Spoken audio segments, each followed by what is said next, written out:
Piège du MJ, c'est de croire que rendre un jet difficile crée automatiquement de la tension. En réalité, la difficulté et la tension, c'est absolument pas du tout la même chose. En gydre, et comme ailleurs d'ailleurs, la difficulté, c'est simplement la probabilité d'échec. Par exemple, un jet à DD 18, quand t'as qu'un +1, voire carrément un malus. Pour les non-rollistes, ça veut dire qu'il faut faire 18 ou plus sur un dé à 20 faces, une fois le bonus appliqué. Autrement dit, les chances sont ultra faibles. Et oui, ça peut faire peur, parce que le jet est difficile.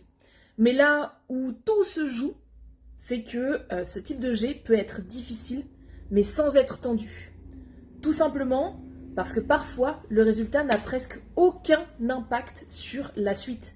A l'inverse, la tension, ce n'est pas la difficulté du jet, c'est le coût de l'échec. En gros, c'est ce que ce jet va changer pour l'histoire, pour les personnages, pour la scène suivante, etc.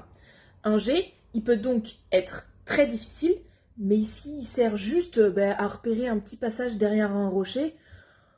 L'échec, il n'aura pas vraiment de poids. En revanche, si les personnages savent pertinemment qu'ils doivent absolument trouver une issue pour s'enfuir, ou passage secret mène au repère où est retenu par exemple l'un des enfants du village, alors là, le jet devient stressant. Et surtout, il devient intéressant.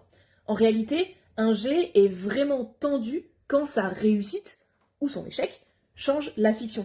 Parce que les joueurs, ils n'ont pas peur de rater un jet en soi. Ils ont réellement peur plutôt de ce que cet échec peut déclencher par la suite. Alors, n'hésite surtout pas à contextualiser tes jets, à donner de vraies raisons de stresser à tes joueurs, à leur faire ressentir en fait que leurs choix ont un impact réel sur le monde. Déjà, parce que dans le jeu de rôle, c'est une histoire qu'on raconte ensemble et pas juste une suite de couloirs. Et ensuite, parce que si leurs actions ont du poids, alors le moindre jet en aura aussi. Au passage, on a repris les streams sur la chaîne Twitch les mercredis, vendredis et samedis soirs. N'hésite pas à venir faire un petit coucou. Allez, salut!